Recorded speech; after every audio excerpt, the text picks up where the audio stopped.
पीछे हटने का कोई सवाल नहीं है, पीछे हटने का कोई सवाल नहीं है। किसी एक संबंधित पार्टी विशेष के चुनाव चिन्ह के झंडे लगे थे, तो अब क्योंकि देवस्थान पे लगे थे, हम भी माथा टेकने गए थे, तो अब माथा तो टेकना था, आशीर्वाद तो लेना था। तो हमने माथा टेका, आशीर्वाद लिया,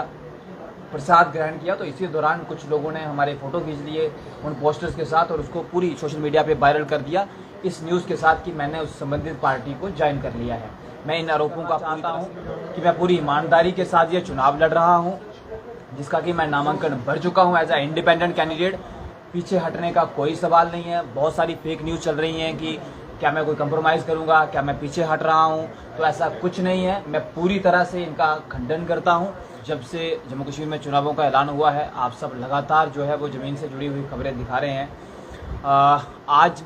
क्योंकि मैं खुद विधानसभा का चुनाव लड़ रहा हूं, उधमपुर वेस्ट जो सीट है हमारी उससे बतौर इंडिपेंडेंट कैंडिडेट, तो कुछ चीज़ें जो मैं आपके माध्यम से साझी करना चाहता हूं, उसमें से एक ये है कि जब से मैंने चुनाव लड़ने का ऐलान किया है, उसके बाद से जो है वो नामांकन भी भरा है, तो लगातार जो है वो बहुत सारी चीज़ें निकल के सामने आ रही हैं, बहुत सारे भ्रम फैलाए जा रहे हैं, बहुत सारे जो है वो फेक न्यूज़ भी जो है वो निकल के सामने आ रही है और वायरल हो रही है सोशल मीडिया पे। तो आज आप सब उधमपुर के मीडिया के साथियों के माध्यम से मैं तमाम देखने वालों को, सुनने वालों को और विशेष करके उधमपुर वेस्ट की अपनी जो हमारी विधानसभा क्षेत्र है, जो कंस्टिट्यूंसी है, उसके सारे मतदाताओं को, उसके सारे लोगों को ये बड़ी ईमानदारी के साथ स्पष्ट करना चाहता हूं कि मैं पूरी ईमानदारी के साथ ये चुनाव लड़ रहा हूं,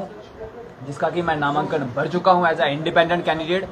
पीछे हटने का कोई सवाल नहीं है। बहुत सारी फेक न्यूज़ चल रही हैं कि क्या मैं कोई कंप्रोमाइज़ करूंगा, क्या मैं पीछे हट रहा हूं, तो ऐसा कुछ नहीं है। मैं पूरी तरह से इनका खंडन करता हूं। हम पूरी ईमानदारी के साथ काम कर रहे हैं, जो है वो ज़मीन पे उतरे हैं, लोगों से मिल रहे हैं, लोगों की राय ले रहे हैं। हमारी जो पूरी टीम है लगातार जो है वो इस पे काम कर रही है कि किस तरीके से काम किया जाए और हम एक स्वच्छ तरीके से जो है वो साफ सुथरी राजनीति के साथ ये चुनाव लड़ें। लेकिन जो ये फेक न्यूज़ चलाई जा रही हैं, मेरा उनसे निवेदन है, उन पार्टियों से भी मैं साफ कहना चाहता हूँ, अपने सहयोगियों से,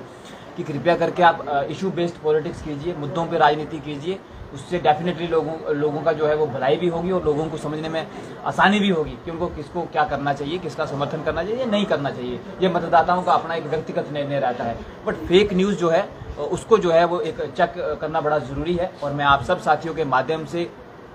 उधमपुर के जो जिला चुनाव अधिकारी हैं उनको भी, और जम्मू कश्मीर चुनाव आयोग और भारतीय चुनाव आयोग से भी यही निवेदन करूंगा कि जो फेक न्यूज़ इस पूरे चुनाव में, क्योंकि ये अभी चुनाव जो है वो आगे जैसे ही आगे बढ़ेगा तो फेक न्यूज़ का सिलसिला और ज़्यादा बढ़ेगा। तो मैं आप सब के माध्यम से चुनाव आयोग के तमाम संबंधित जो कार्यालय हैं, जो अधिकारी हैं, उन सबसे यही निवेदन करना चाहता हूं कि फेक न्यूज़ को चेक करना बड़ा ज़रूरी है, ताकि एक पारदर्शी चुनाव हो, ताकि एक मेरिट बेस्ड इलेक्शन हो और लोगों को जो है वो बड़े जो है वो खुले मन से जो है वो विचार विमर्श के साथ जो है मतदान करने का अवसर मिले। कल एक जगह मैं विजिट करने गया था, मैं जगह भी आपको मेंशन करूंगा, जो उधमपुर ब्लॉक का पंचारी ब्लॉक का एक माली पंचायत है, वहाँ पे एक देवस्थान पे हम जो थे वो माथा टेकने गए थे, आशीर्वाद लेने गए थे। कल वहाँ कोई यात्रा थी, तो इसी दौरान वहाँ पे किसी एक संबंधित पार्टी विशेष के चुनाव चिन्ह के झंडे लगे थे, तो अब क्योंकि देवस्थान पे लगे थे, हम भी माथा टेकने गए थे, तो अब माथा तो टेकना था, आशीर्वाद तो लेना था। तो हमने माथा टेका, आशीर्वाद लिया, प्रसाद ग्रहण किया। तो इसी दौरान कुछ लोगों ने हमारे फोटो खींच लिए उन पोस्टर्स के साथ और उसको पूरी सोशल मीडिया पे वायरल कर दिया, इस न्यूज़ के साथ कि मैंने उस संबंधित पार्टी को ज्वाइन कर लिया है। मैं इन आरोपों का पूरी तरह से खंडन करता हूं और ये मेरी साफ सलाह भी है उन तमाम लोगों को कि इस तरीके के जो फेक न्यूज़ है उसको फैलाने से बचें। अगर आप ऐसा नहीं करते हैं तो हम ये भी इंश्योर करेंगे कि आपके खिलाफ जो है वो उन तमाम लोगों के खिलाफ जो चुनाव आयोग और के जो दिशा निर्देशों का उल्लंघन करते हैं, फेक न्यूज़ को बढ़ावा देते हैं, उनके खिलाफ सरकार से तो हम चुनाव आयोग से तो गुजारिश करेंगे, बट खुद भी उनके खिलाफ जो है वो शिकायत दर्ज करेंगे और उन पर कानूनी कार्रवाई सुनिश्चित कराएंगे। तो मैं एक बार फिर से अंत में आप सबके माध्यम से अपने लोगों को, खास करके जो उधमपुर पश्चिम है, उधमपुर वेस्ट असेंबली कंस्टिट्यूंसी के वोटर्स हैं, लोग हैं, उनको साफ करना चाहता हूं कि बतौर मैं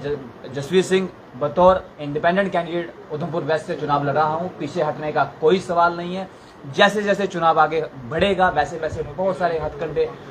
निकल के सामने आएंगे, बहुत सारी चीज़ें आएंगी, बहुत सारी फेक न्यूज़ आएंगी, बहुत सारी बातें होंगी, तो मैं आप सबको ये कहना चाहता हूं कि इस पूरे चुनाव के दौरान जब तक वोटिंग नहीं होती, मेरा पीछे हटने का कोई सवाल नहीं है। किसी के साथ कोई गठबंधन नहीं है, ना किसी के साथ कंप्रोमाइज होगा, ना कोई गठबंधन होगा, ना किसी पार्टी में जाएंगे और ना हम पीछे खड़ेंगे। सुमित जी, बहुत सी चुनौतियां हैं आपके लिए इस चुनाव के अंदर। सबसे बड़ी चुनौती आप ये है कि शहर के लोगों से कैसे कनेक्ट करेंगे आप, क्योंकि अभी तक शहर की तरफ आपकी कोई गतिविधि नहीं है। देखिए, जो हमारा दैविक नगरी है, हमें पहले भी इसका आशीर्वाद मिलता रहा है, उधमपुर का आशीर्वाद मिलता रहा है और मुझे पूरा विश्वास है, क्योंकि अगर हम देखते हैं तो बड़ा जागरूक मतदाता है हमारा यहाँ का, और मुझे पूरा विश्वास है कि वो जब चुनावी चर्चा देखेगा तो चुनावी चर्चा के बाद तय करेगा कि चर्चा से क्या निकल के आ रहा है।